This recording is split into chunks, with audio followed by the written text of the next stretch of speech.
Hi guys, how's it going? In today's video we're going to take a look at how mainstream media and Mr. Brexit are working in unison to, in effect, break away from the WA, the withdrawal agreement. So in other words, what we are seeing is an attempt by the liars and the charlatans to deflect people's attention from the reality of Brexit. And this is the new ploy. Okay, before I start, may I remind you again to hit the subscription, notification, and especially that share button to further the opportunity of getting the truth out there, which is what we all want.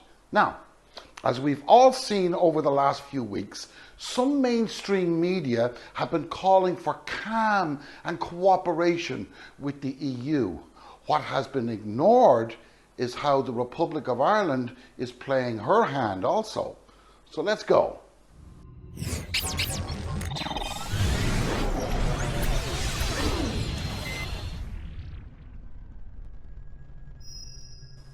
Now, to the informed Brexit numpties, it would appear that their stalwart brothers in arms, the mainstream media, are demonstrating a more conciliatory tone in an effort to avoid, and this is where the spin comes, the disastrous position the north of Ireland is now facing, but one which the Republic of Ireland is very aware of. And we'll get to the Republic of Ireland at the end of this video. Now, however, to the rhetoric of Farage and Hoey and mainstream media, I have three questions.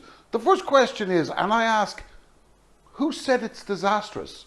Second question is, what in particular is it that has proven to be disastrous for the people of Northern Ireland? And finally, the third question is, what exactly are the consequences? How are they measured? Okay, so in answer to question one, the people who are saying that the withdrawal agreement is disastrous are only the unionist politicians of the DUP and the UUP, okay, the Ulster Unionist Party. Nobody else is saying it, nobody else. In response to the second question, their claim is that the people of Northern Ireland feel isolated and abandoned, and they do have a point here, and that cannot be denied.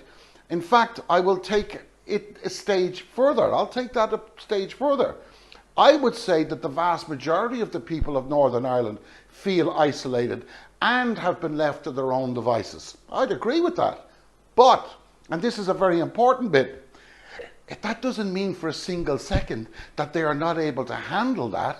And in fact, the figures show clearly that the Northern Ireland exports have benefited enormously in comparison to the rest of the UK since Brexit. So saying that they do feel isolated does not mean they want to jump into that swamp of Brexit. Okay? Now, I also wish to add here that the north of Ireland is not affected by driver shortages, nor is their supply chain, unless such a chain has a link anywhere in the rest of the UK, as they have uninterrupted trade between the Republic of Ireland and Northern Ireland, and between Northern Ireland and the European Union.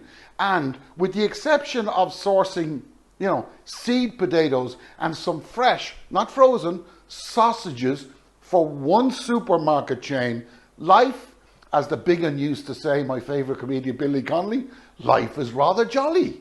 Okay?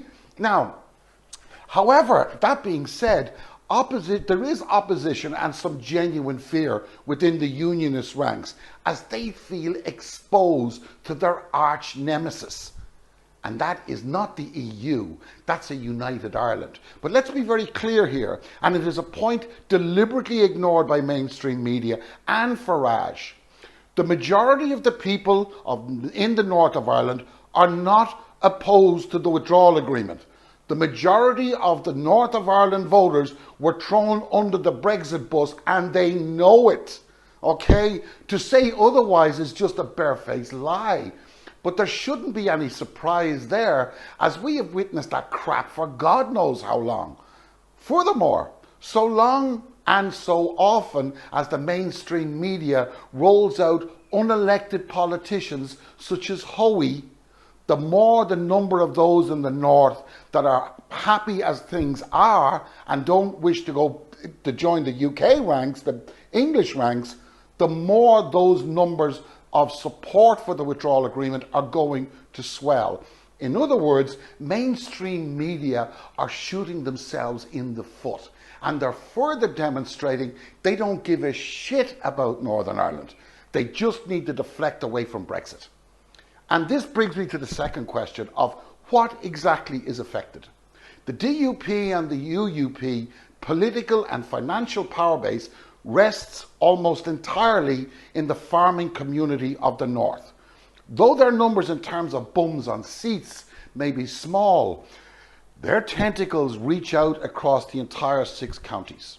They are traditionally the numero uno policy mover, okay? The farming and the property business, they're the top 2. They have seen and can see today firsthand the damage incurred by their mainland counterparts. And no amount of spinning by Farage, no amount of spinning by the mainstream media is going to change that. The Northern Ireland farmers have benefited from that demise. Exports from the north of Ireland to the mainland have grown significantly, and they like it. They love it because they can see their wallets expanding, and they can see those in the UK's, their competitors, contracting. Okay? Therefore, let's call a spade here. That contraction means only one thing to those on the outside looking in. They see opportunity. They see blood in the water, and the sharks are beginning to circle as mainland farmers and mainland food producers have been completely cast aside by the senior officers of the Numpty Brigade. That's what's happened. It's clear as day. Without the support of the farming and property food industry guys in the north of Ireland, the DUP's coffers have fallen and are going to fall even more as the politicians are pushing an agenda that is contrary to their benefactors' interests. Now, on a side note, but nonetheless of significant importance here, the supermarket shelves in the north are full, except for a handful of Marks and Sparks and Sainsbury's. But their share of the market in the north is tiny, represents about 5 or 6%. So nobody gives a toss. Nobody cares. But now back to the third question on the consequences. Let's look at the unionist warnings of unrest. Now, I was extremely nervous of what we might see in July during the marching season. I'm not going to lie, I was nervous of that. If we were going to see trouble, that was when we would have seen it. But it didn't happen. It didn't happen, despite the lead up being even more tense than in many previous years for the past 20 years since the Good Friday Agreement materialized. Thankfully, trouble failed to occur. Now, that's not to say that the situation is not fluid. It is. But on the ground, the people of the North do not want anything to do with the crap that the people of the UK are facing. And why would they? They don't trust Westminster. But they also don't trust their local politicians who pushed Brexit against the will of the people. The DUP know well that their chances of maintaining power in the Assembly is slim. They have to get out of the withdrawal agreement or their party's over. So they don't care.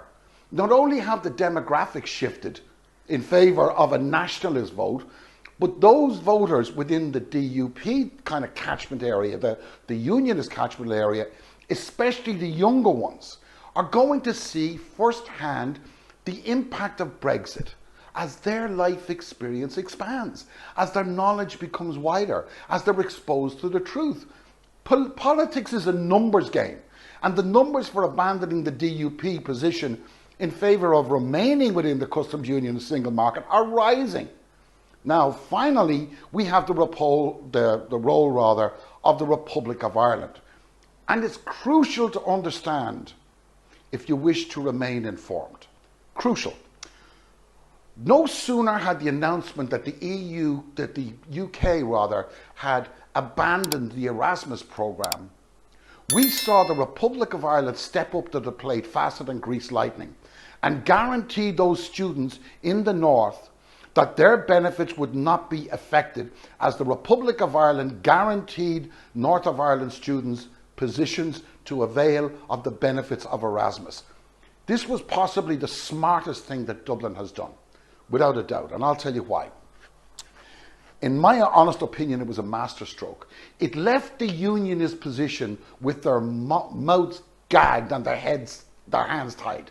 Yet there was nothing they could say there. The Dublin was stepping up to the plate. And the facts are crystal clear. That middle-class members of society are the most likely to vote, and that those less fortunate or those that feel less empowered don't tend to vote. Okay? The proportion of the population under the age of 30 in the north of Ireland that are either attending or have attended university is higher than in England, than in Scotland, than in Wales. These students will see firsthand the benefit of travel. These students will see firsthand beyond the bubble of polarizing Brexit isolationist policies and politics.